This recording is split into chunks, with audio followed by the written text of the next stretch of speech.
Good evening. Well, I'm Cecil Giscombe. I teach poetry here at the University of California, and tonight we are pleased to have in the Holloway series Roberto Harrison, the Poet Laureate of Milwaukee. And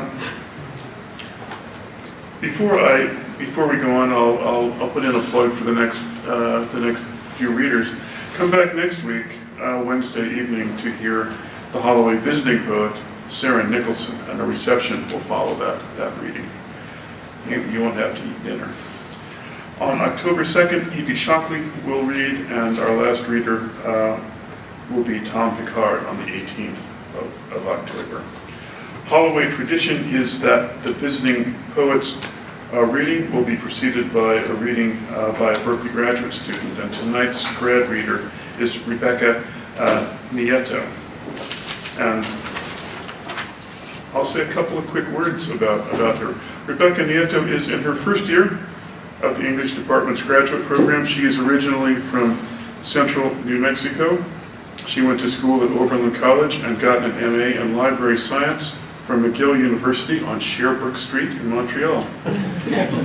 She has been involved with prison abolition work in the Midwest.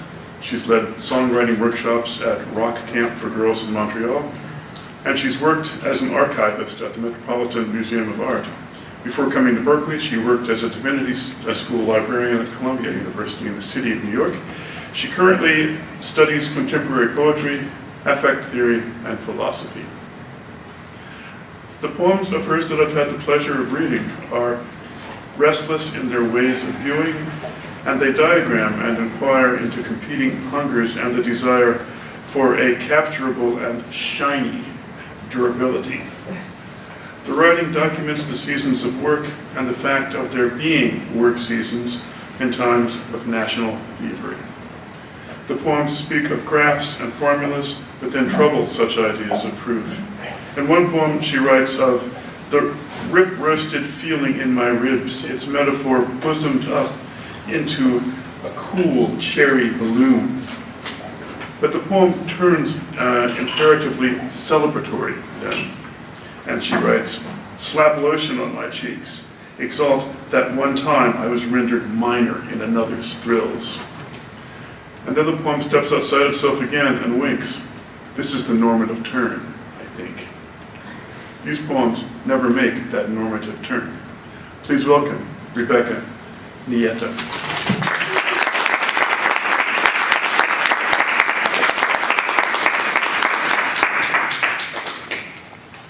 Thanks for that.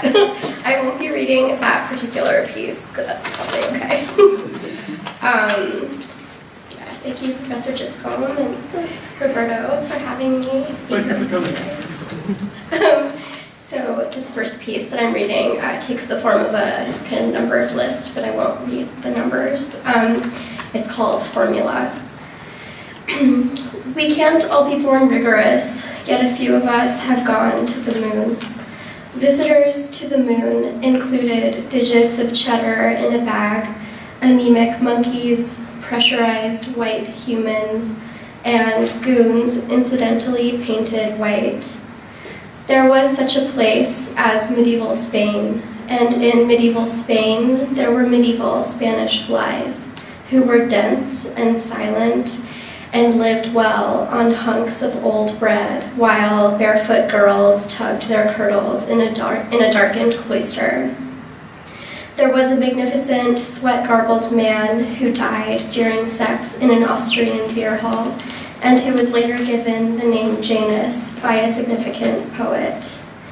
There was a young sardine who origamied itself through the eddy of a central California stream, and it was the color of a bottle of beer forgotten and left to warm on somebody's porch. There were people who had more than one chin and pierced their bodies for fun, and listened to Marilyn Manson in small cassette players attached to their hips. There were men with names like Luke. The men spoke clearly and grazed on privilege, like a bale brought to a horse, when in the distance all there are further bales. Similarly, there were bales and agriculture, which involved horses and complex math. Matings occurred among beautiful people, and their children were prone to codependence and wearing their hair long. Every third Saturday, there was a revolutionary who met her listeners on a stage of pallets and gestured to them in a low-ceilinged way. There was a place called Times Square, and eventually 2, and later 3, until everywhere there was a Times Square, and its inhabitants were Winnie the Poohs hanging around, harassing tourists in their tacky cropped red tees. Brown people were believed to be an endless municipal park. They held birds like stones in their hands and wrote the law that says other people can't see your thoughts. Eventually, a word was invented called kleptocracy, and people wouldn't stop growing taller, even with medication and years of practicing mindfulness. Public sex was soon illegal, as was touching people on the lap when you feel like being seen. Sparkling wine emerged from things in the earth, and it caused murky thoughts and regrettable actions, but nothing that wouldn't resolve itself over time. Some children called other children witches in an unkind way, and the witch children grew older and became passionate about long-distance hiking with wax packages of tangerines stuffed in their pockets.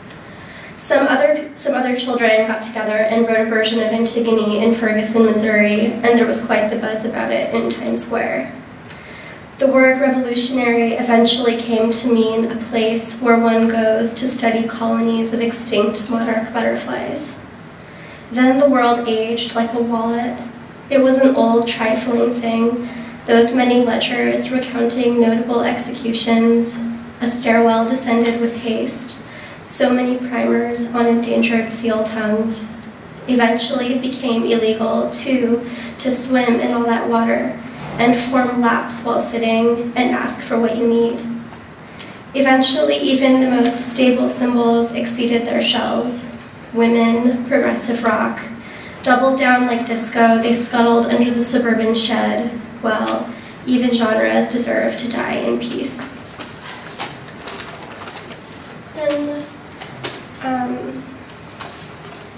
Okay.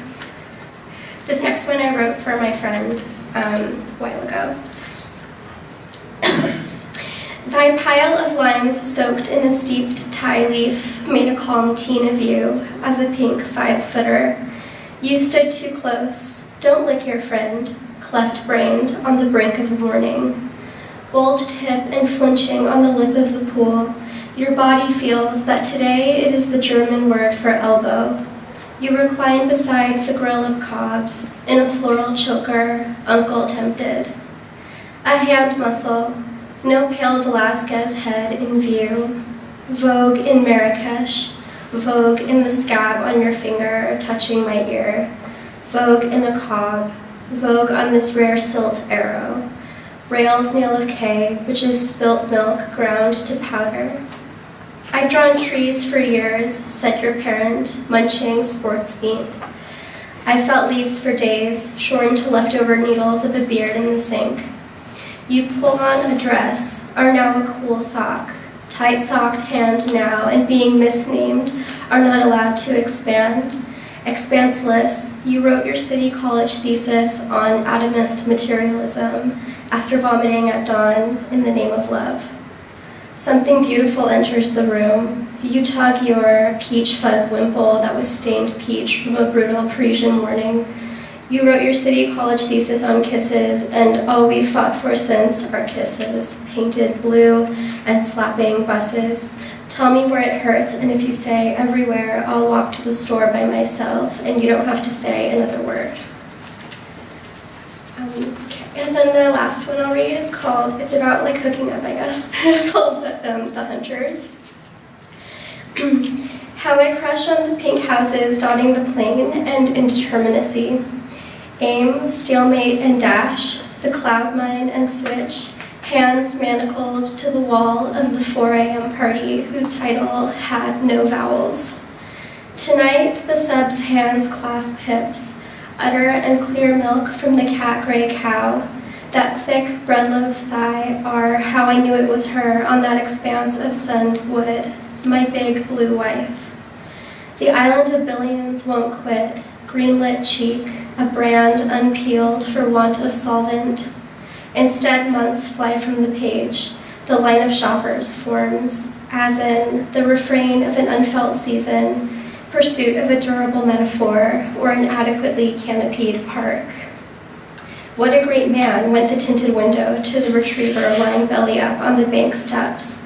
Coincidentally, there was once an Indígena who lived all her life behind the dog, on a great ranch where she collected knack-haired dolls and terracotta, and these were the only documents she owned. She worked lard with her two wrists day in, then out, drifts of tomatillo husks scattered as shells on the floor, as toothpaste can be made of shells and of the husk, and her sheet of cracking hair was the only document I owned. Another woolly age, a season of dusks and breath quiet weight gain. My need, it was need, for the wife was hooked to time, a fool's errand, a fish that is hooked and rent, brilliantly alive in the face of lethal air.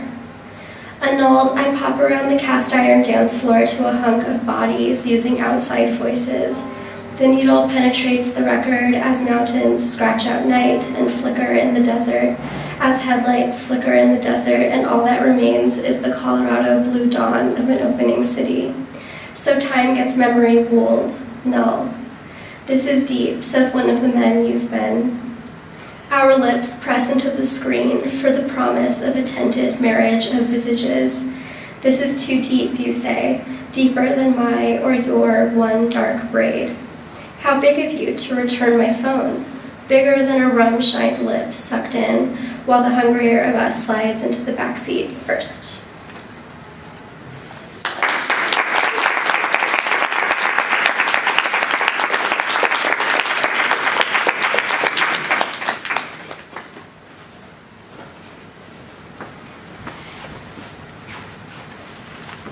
Hi. Welcome, and thanks for coming. I'm very pleased to be introducing Roberto Harrison for the Holloway series tonight.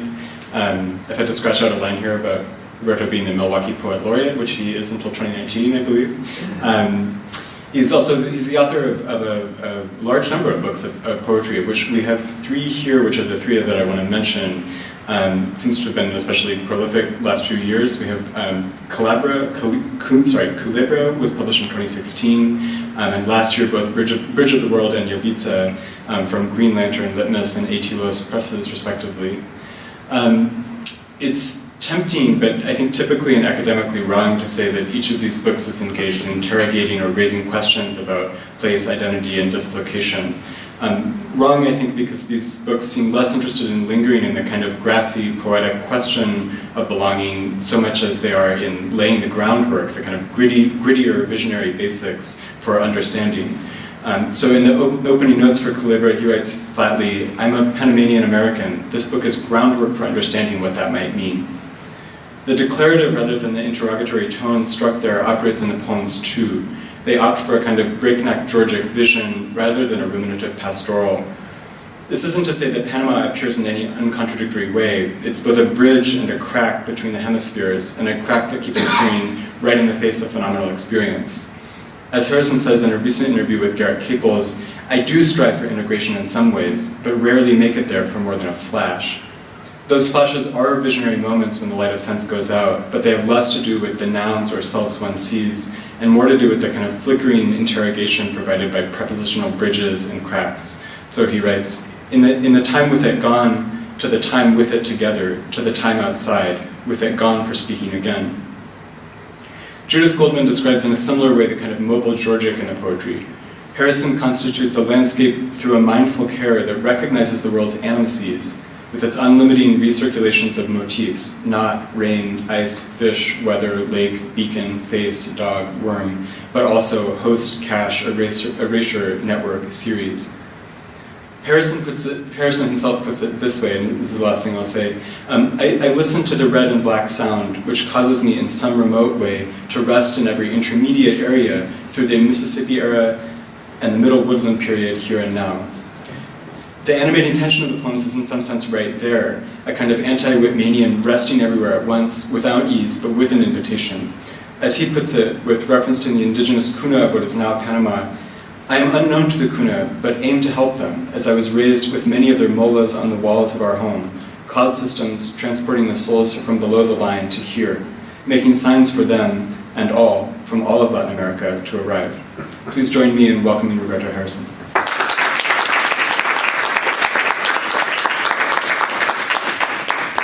Thank you for that intro. I'm going to read all that I'll read tonight is from Bridge of the World. And I just want to say, I think that everything in my life led to this book. I mean, I think everything I try to do in poetry is necessary in some way to me, but you can see before certain words that come up over and over again.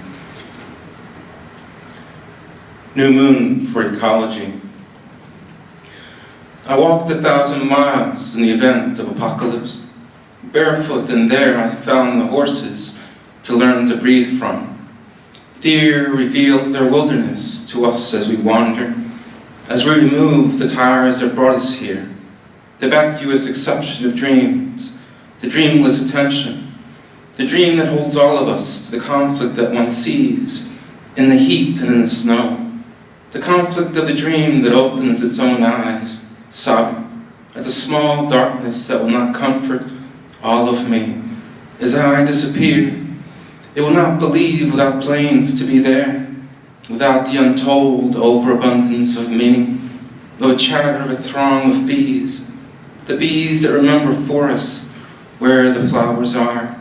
In this time of fires and weapons, the deathless becomes as close to execution as a careless wind does not remove the tree that settles through an arrival and departure to the sound of turmoil and the awful sensory panoramics that know no country, no escape, to the memories as they surface here, again to become like the sand, like the wilderness emptied of its animals, which will return to the light of the bridge, though not as we can care for them again. Even the firing squad, the many-headed beast of underlings, the serpent revealed to be my soul, and this mythos which is not a story, this mythos which was based on fear but became something of love. The collapse of misunderstanding there, as a child that was to face an evil of the world from everywhere at once with no breathing room, and it came from me. And the cancer will not subside to reveal the deer, the skin that I wear, the black deer as I am known to the cellar, in the poverty of light, of the people frequently diminished by simple signs. Those consolations have no meaning for me. That family is a set of pebbles on the ground, and I love them as I love the earth, but not more. You can see the head of the lamb arrive with me to the eastern shore, where the horseshoe crabs eternally deliver the devil mask. Since the beginning of time, I wear it now to step out of this world and to see it in my sleep, which will fill the soil with the voices of who is drawn to evil and who will merely learn from it. There is no end to the consciousness of abandonment, inside or out, as it extends further than the windows, registries, enough so that we can continue to imagine past the collapse of the sun. Wars are fought for it, this occlusion, which is peace. Wars are fought for it because we confuse ourselves as the smallest node of the client. Wars will come of it because we have not seen clearly that only a small continent, a fraction of the network's blood, has been experienced by us. In this world of absolute and constant assault of the silhouettes, silence reveals the vast rents and the noble vistas that enrich us, but we have no words, no ears for these. The inside was duplicated long ago, due to rigidness, which confuses the sacred and the healing songs with weakness and material.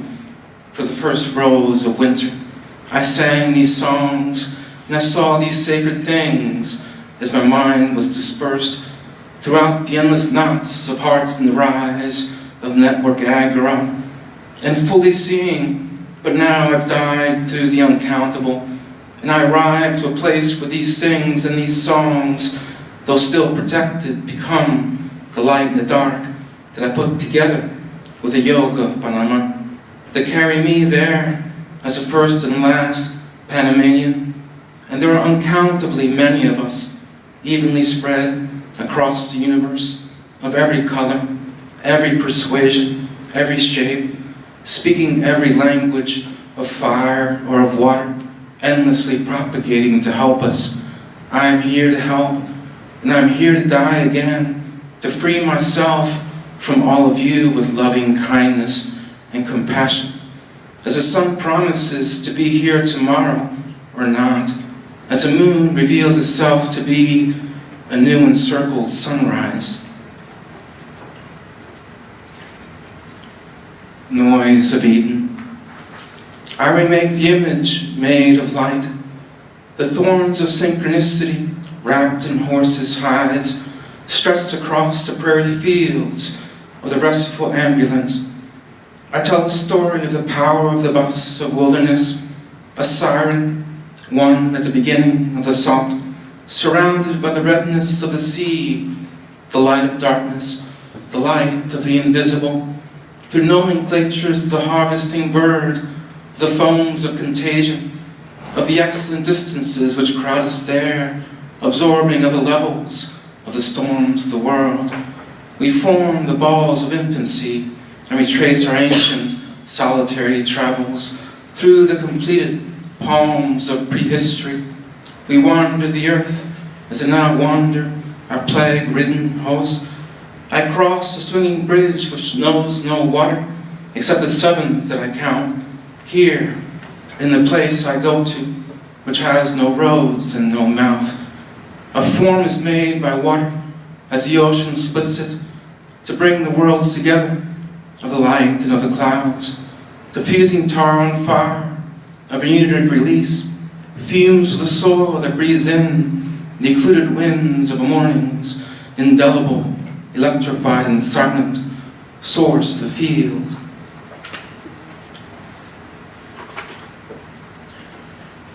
Reason is a small white cloud. I walk in the open erasure of dreams, shared to the conflict of an insect, pummeled to the contradictions of an endless alarm, tying the nodes of entry beside the impossible beginning of light, within the unwelcome proliferation of twins, of the invisible network of static attention. At the bottom of the sea, this error, this single error, flows into an eclipse of awakening, shaped to find itself, tearing through shadows that float us through the morning of the moon's communion and congregation, a union of the unsung, and a collapse of each word ever released onto the approximate mapping of the skies. Cyber ecology in the world. Light and water make life. Things will change with the birth of the hydrocephalic computer. It's about one funny moment in my work. I used to go for meditation retreats in Barre, Massachusetts, and there were these horses. You meditate from 5 in the morning to 9 at night, no talking for 9 days or however amount of time you can spend. And you get a break for lunch, and I used to walk around and I saw these horses there. Horses of insight. I walked the woods after breathing quietly and seeing everything dissolve.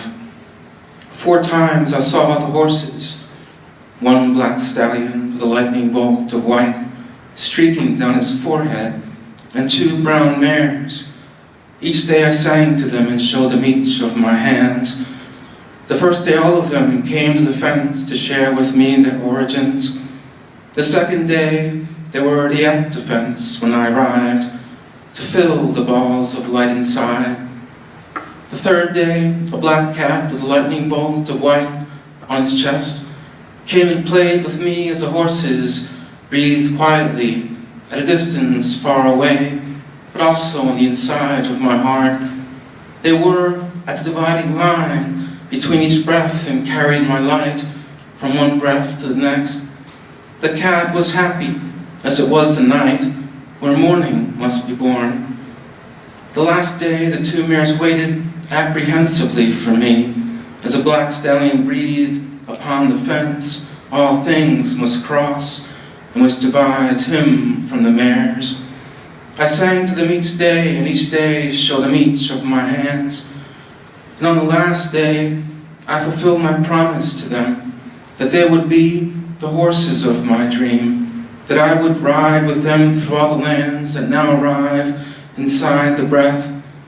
And as I said goodbye and left, I walked away, and further on, I heard the hoofsteps in the trees I thought were dear, but it was them. The horses, as they see me now, revealed to be with them.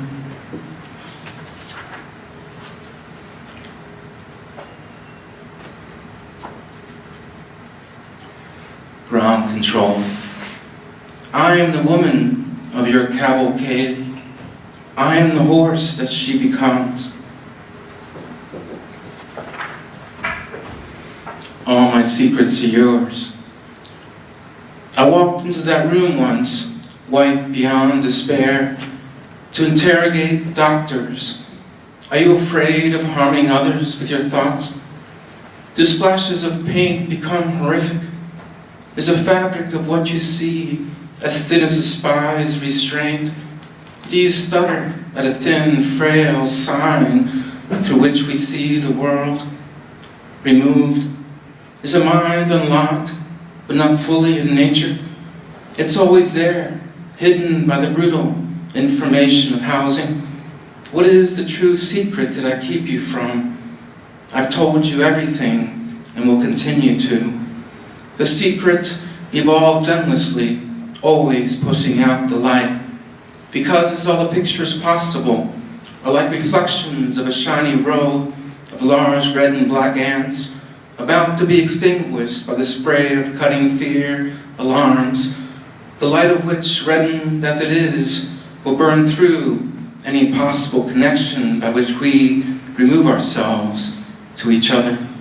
Each time you give me the word, I absorb intentionally, fast, beyond my knowledge, the ignorance of both of us. Everything we sing to the ocean bleeds us through, making the light with which we see, with waves, fly high like the train that dies with a host. You'll arrive with them to the desert, where all of us evaporate to the suns, with a romantic view of horses. Keep the faith as I'm determined to move through this light, slow and thoroughly, with a single wheel. It's already done, all of it. All I have to do is put my body through it.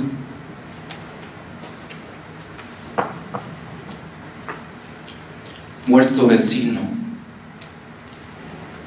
Death is my neighbor. I do not know if it is man or woman. He or she welcomes the everyday with noise and silence. She knows that one more day will arrive without me. He is the last snow of winter and sees that the air of the spring is ripe for singing. She decides that our home is often like the water, that the morning will make wood another floor and sea, that night extends to every country. She believes that the catastrophe of wakefulness is the last straw on the bridge to our home. One day, in the middle of extinguishing the water, her sign becomes the eye of seeing the soil begin. He is known for the color of his song. He runs to the rain to make timeless the old. She welcomes the infant and the animal, and breathes out the air of the night to allow me to belong. She calls again and again as I ride by the lake. She comforts my sleep. He makes gentle gestures to the plants and touches them. She divides the arrival of disaster to link the end with the beginning. She rents the heart to make it soft. She forces me to move to the ends of my thoughts. He arrives with the eclipse of the night and makes it warm. He desires the amorphous and unknown sea. He extinguishes the flower and makes mountains. She removes the mountains to travel down to the valleys filled with wilderness. He belongs to no one. She does not speak like the butterfly. They commune with the world like the sun and the moon. They know that they are one. Her body is like the light of the night as it is erased by morning. Her body knows that each day will bring its vow for an eternal song.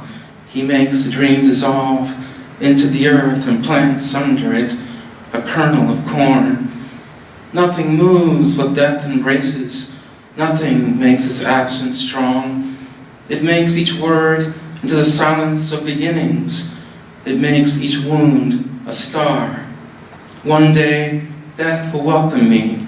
She will see what I have seen. She will dissolve my face. He will make union much more vast than I can possibly hold without trembling. She will make my life complete with the fullness of the earth, with the circles in my palms. He will allow me to bridge from land to land and from sea to sea through the Panama that lives here. She will comfort everyone that I have shared the skies with and fill their breath with light and weather. He will extend my imagination into the beyond and will make my stay here past the beginning of everyone's first day. She will allow me to roam. He will dissolve my fear and let me see through every dream, each one a veil. She will find what I have found in the silent hearts of the stones that make me calm. He will make my word true. He will shower the desert with spring and light and make no buildings there. She will bring music and paints to the eternal. She will make poems write themselves. He will make each song real, multiple, and endless. He will deliver my suffering to be the steady, clear, and warming light ahead. She will bond the animals together, always. It will be a gift for which there is no one to receive. Poetry in a time of war. Sometimes poetry becomes armor. It can be difficult to write poetry as a form of vulnerability, not only vulnerability to others, but also to the universe. Anything can be made into armor.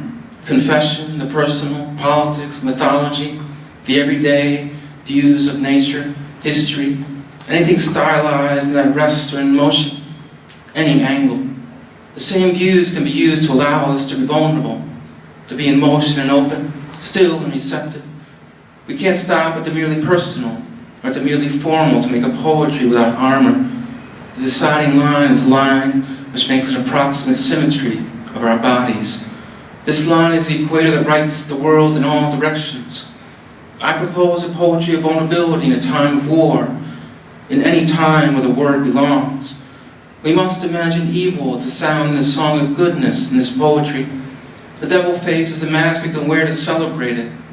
Only a struggle with the demonic delivers a link to us all. This vulnerability is not only to the illusory outside, but from the illusion of us to the illusion of us. It implies vibrational communion with others in how words and phrases break open, like seas destroyed and created again in the coldness of space, then destroyed and created again in the volcanic origins of the earth. In this poetry, the illusion of self and other dissolves if we can see it, and we usually can't.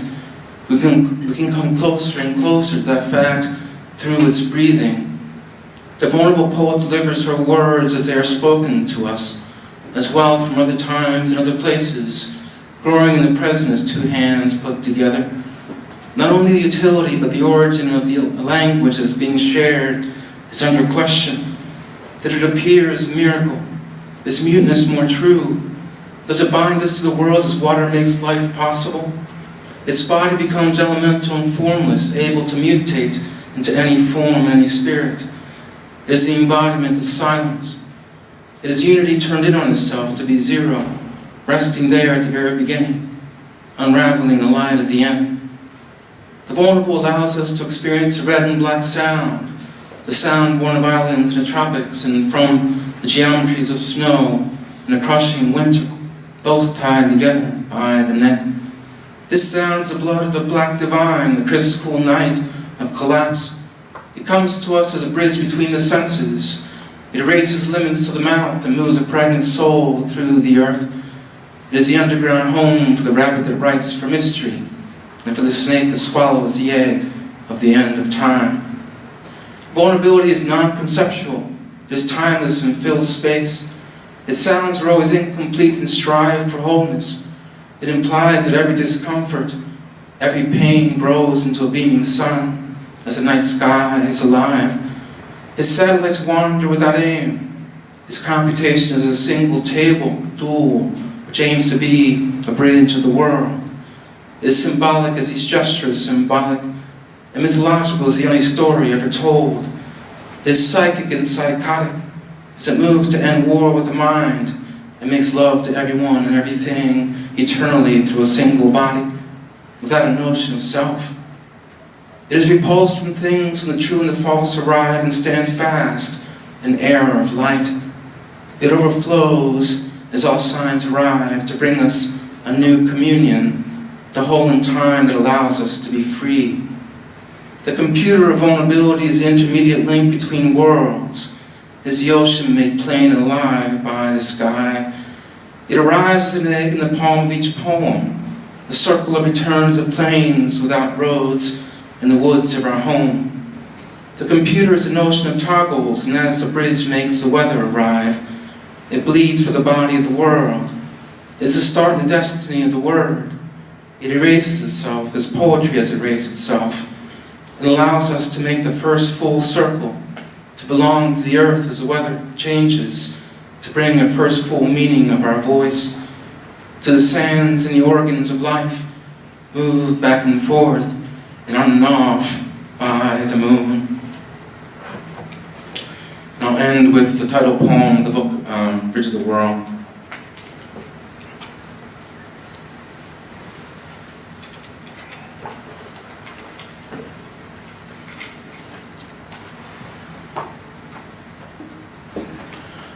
Bridge of the World. This morning I went to the doctor and talked to him about this move. On New Year's Eve I had trouble connecting my thoughts on sod and reason.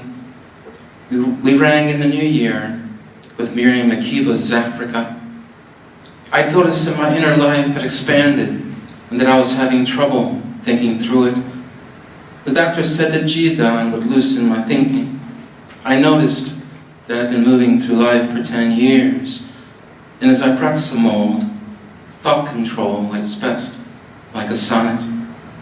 I do not feel invaded by the television that I never see. Brenda made me feel more loved than ever this morning, as my thoughts expanded. Last night, in a slow cooker, I made lamb and goat curry, amazingly good. I thought to send Joel and Peter and Michael an email, letting them know of my transition, but did not. The consequences of this transition could be catastrophic. I feel more loving toward Brenda than ever. I could die, or worse. As I meditated today, my books to the left of me seemed packed and dense against the wall. Soon, Chuck will be here to play chess upstairs. I told the doctor this morning the philosophy and religion of the cyborg have not yet been written. My poetry has just begun. I am a fourth form, though not as Dodie saw it. Together, we can belong in this world. Artaud arrived at the double, as I have. We share more in common than I'd known before last night. I need less sleep than before, and I sleep better and am more rested. I feel sad and cheated that I need to rely on drugs so completely. I wonder about Paul Bowles' stories. I need to reach out to others through this. The doctor this morning said that I was enlightened, but not quite there somehow. I can't remember how. I doubt he knows what he means by enlightenment. I felt far away from my sister yesterday when she called. Michael talked to me of Christ's tenderness. I feel tender in this moment. Over and over I feel that words do not represent me. I am not sure what that implies of my intentions in using them. Yesterday, Brenda and I saw the Warhol show of the last 10 years of his life. There seemed to have been hope to live meaningfully in capitalism then. I have 7 tildes. The waves of this beginning, the new life of my mind is settling. It's been a while since I've written. I have decided to mark my continuing the 7 tildes above. And I added a title tonight, Muerto Vecino, after Zizek's dubious interpretation of Kierkegaard's neighbor. And because of the funeral home across the street, my thinking has changed, my being has changed. I am more alert and more engaged in thinking through the world. And I am able to speak better. I don't know what this means about who I am. I try not to feel let down that for so much of my life, I've been restrained by psychotropic drugs. Before Zyprexa was even worse, with up to 6 meds, as I've said over and over to friends. I feel the need to make clear what my obstacles have been, not for pity, a little for pride, but also for hope. If I can do that, then maybe I can help someone not suffer so much, like Brenda. I replaced the kitchen faucet this past weekend. It makes me very happy that I was able to do it successfully, without ever having been handy before in my life, and after spending most of my life disdainful of being practical in that way. What a joy to make Brenda so happy. I don't know how much longer I will live, and have often thought recently that it would be tragic if I died any time soon, that it's imperative that I accept death and it arrives after affirming life as fully as I can. It's too easy and stupid to be simplistically oppositional, and to not know that people can ruin anything, but that the substantial things have value in themselves is foolish. I don't want to stop at my own ignorance and lack of forbearance. I don't believe in the West on its own. As Michael says, the only thing that makes sense here is love. I have everything I could possibly ever want or need from now. More books will come, more music too. And love is immeasurable when it's real. I am so grateful to have more waking time on the weekends. I plan on making breakfast for Brenda every Saturday and Sunday that I can from now on. Early, I see gardens in the future of our household, and I wonder about a great spirit.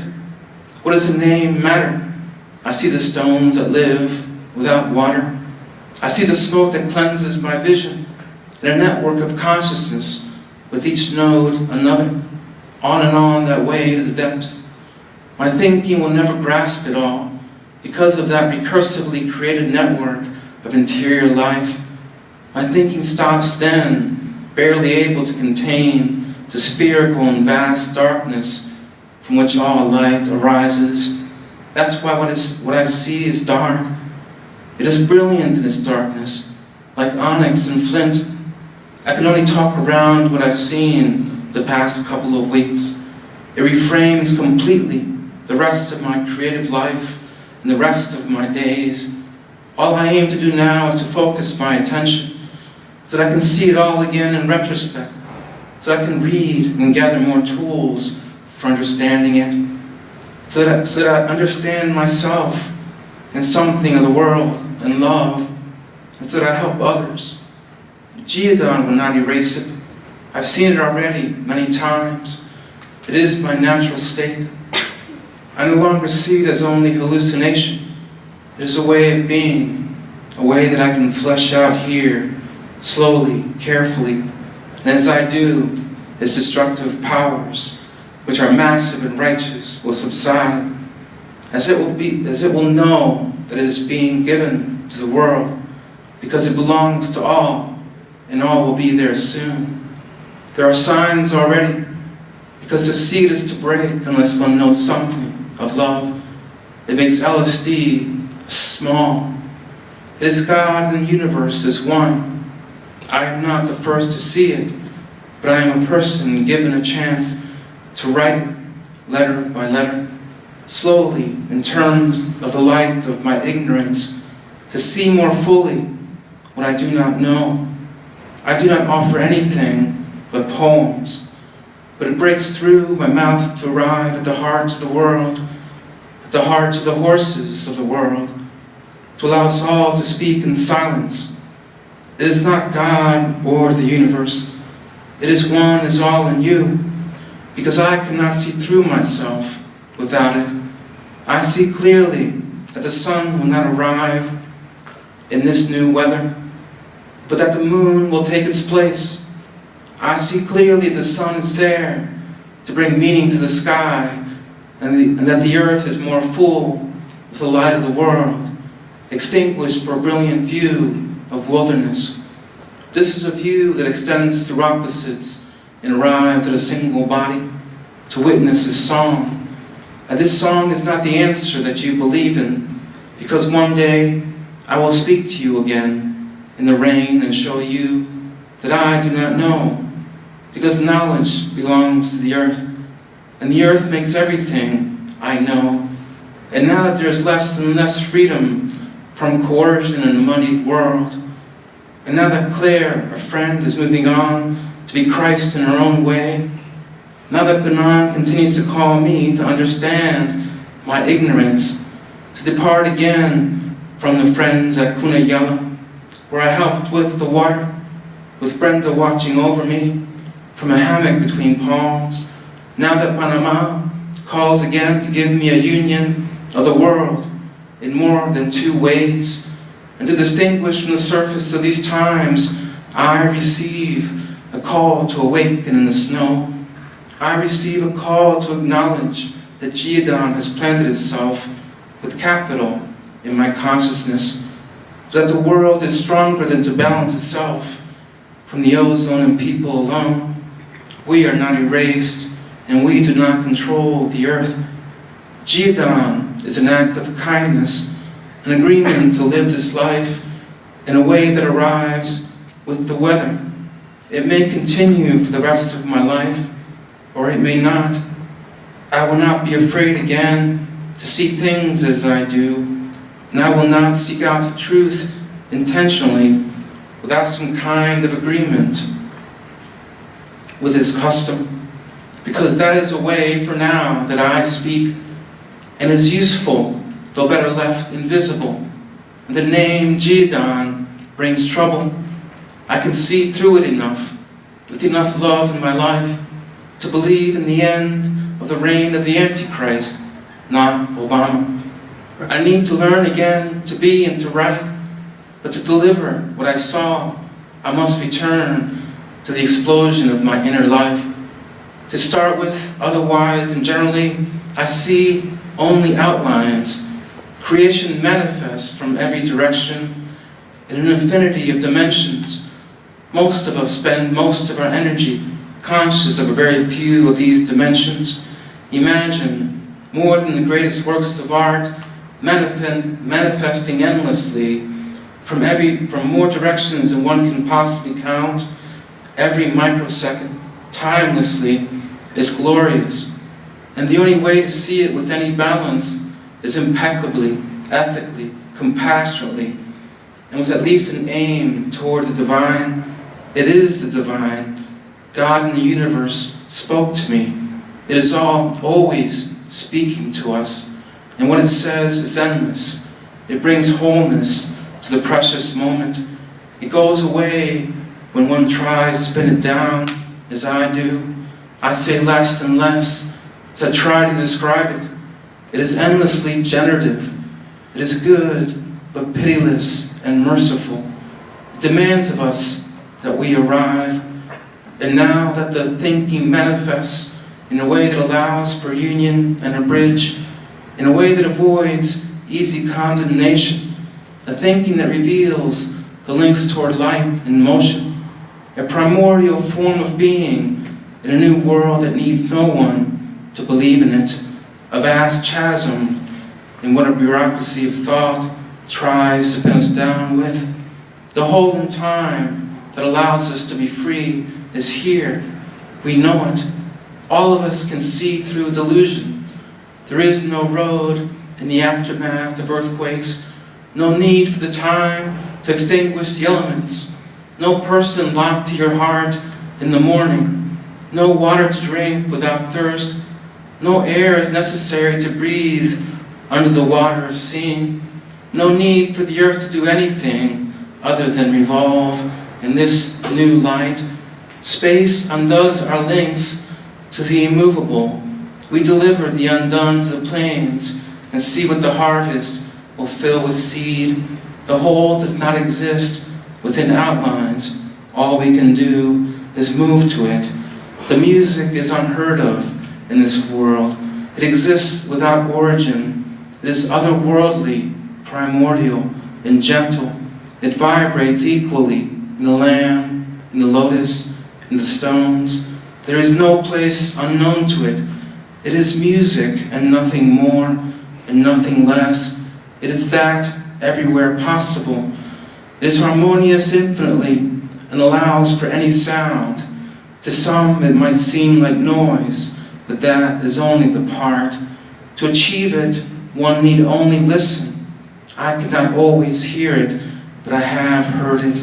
And now, in my new mind, I listen for it, undaunted and silent. I feel it filling my body with love. Sometimes I have horrific thoughts, but I'm learning that these are but strong notes in the fullness of the music of my new mind. I can't always hear the song, but I feel it now. It makes all context vast. I will receive it as long as it is here. I will not push one way or the other with it. It is a fullness and does not want to be made into a force. It is a force without me, and only to the degree to which this is true. No longer being able to receive it will imply failure of my imagination, of my ethics, and my spirit. There is no way to hold on to it. It serves no one, and it includes us all. To continue to receive it more fully, I grow. This implies the world. It implies clarity. It implies motion. But it rests motionlessly. If I have a softness in my voice, it is caused by this music. When I don't, I feel less. My voice can be loud to receive it, but this loudness cannot be yoked in outlines. There's nothing I can do. There's nothing to expect. I can only let it go, and I can only be afraid of the horror of my thoughts without this music. But now that I know a taste of it, I have hope. Good people feed it. I haven't always known what to do with it and others, but now I'm a little less confused about this. This is due to Buddhism, the little that I know of its practice, and to love. But it does not stop at my experience. I am ignorant and cannot offer knowledge, except this music does not require knowledge. I'm not sure what it requires. It requires to be received, but does not need us. Is there a pact between humanity and God? I don't know. Is there a God? I don't know. I'm not sure the question is enough on its own, or maybe it is if God is not limited by concept. And concept seems to be only a note in this song. Problems feed it. Love is the absence of fear, and love believes all things. It is never deceived. I aim to see through my delusions. I aim to be one of many, a small voice in the song of the world. I rest in silence as I always have, to have a view as vast as the sky and as fine as a grain of sand. All beings want to be loved and to be free from suffering. We strive diligently to learn the vast expanse and the laser-pointed focus of this gift. Remember that light makes us, and that in this new world, more and more is made of light. And if that is the case, we move the light of the world. Someday, perhaps, we will move the light of the computer world. Only the compassionate and true will be able to do so, because only they can be selfless enough to let it move through them. I am not there to move it, but I saw this long ago, briefly. I was offered a glimpse. It is utterly simple and beyond thought. There is hope. Intention is a thought. So one sees, I cannot tangle myself in the line, but only to bridge. That is part of why it will all move. But I cannot wait until that is possible to become. I can wait eternally and actively in the world to remain still, the calm and expansive link that allows us to live so preciously together. I see through the trouble that startles me every moment and allow the seeing of my inner eye to burn through it. I do not remember what Zyprexa was like any longer, except that it seems I have more to work with now with my mind. And these words are plain so as to be careful in this new place. I see that they do not break open my heart as I read, and for that I relinquish this poem and allow it to be only a mark on the road to further inquiry. I allow it to see, as I have made a vow to bridge, that my life aims to be whole, even in the face of potential catastrophes. I grow more and more to accept death as it arrives, to allow it to soften me, and to just transform me as I have been transformed through Geodon, only to know that there is an isthmus and that it is eternal, only that there is one heart to allow myself to speak in the storms of tribulation, as one speaks to allow the teamwork of the fabric of need of the bird malingerer to see this. In the aftermath of one who has died, like a bicycle never once together enough to ride, I see this word here again, the removal of a people, to the homeland of union and peace, to the isthmus of a double link, one ocean to another, one continent to another, to the only union, even as it may be erased in my history, the place of one heart to allow the song to continue through conflict, as she saw it then, one time far away, and I hadn't known yet that this would be timeless. And there is one to it there, to see it there, to allow it there to become, and to see there as one is there to see, and to allow one to arrive with it there to see, to be one with it. There's one is there to be with it, and to see there as one is there to believe, as it is one to believe it there, and to see it there as one with the soil and the air, and the light and rain, and to be there with one to be there, one with it there once again, to see it there, and to believe as there is one there to believe it there again, and to see there as one is there to believe as it is there again, and to see there as one is there to arrive and to be with it, there to see it there once again, and to see it there again, and to believe as there is one to it again, and to see and to hold, and to see it there and to hold, being that nothing holds, dissolving. Thank you.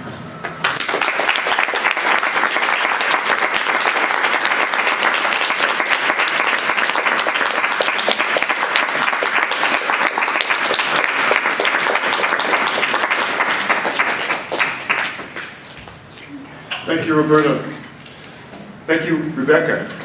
And thank all of you for coming. Come back next week, next Wednesday, hear Sarah Nicholson, and buy a book. Thank you. Good night.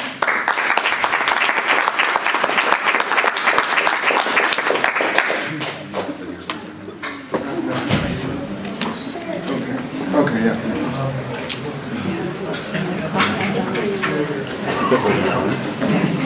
No, it holds me. It's just, I think they'll do it quick. I thought I got it. because last time it was What's up? I'll make sure.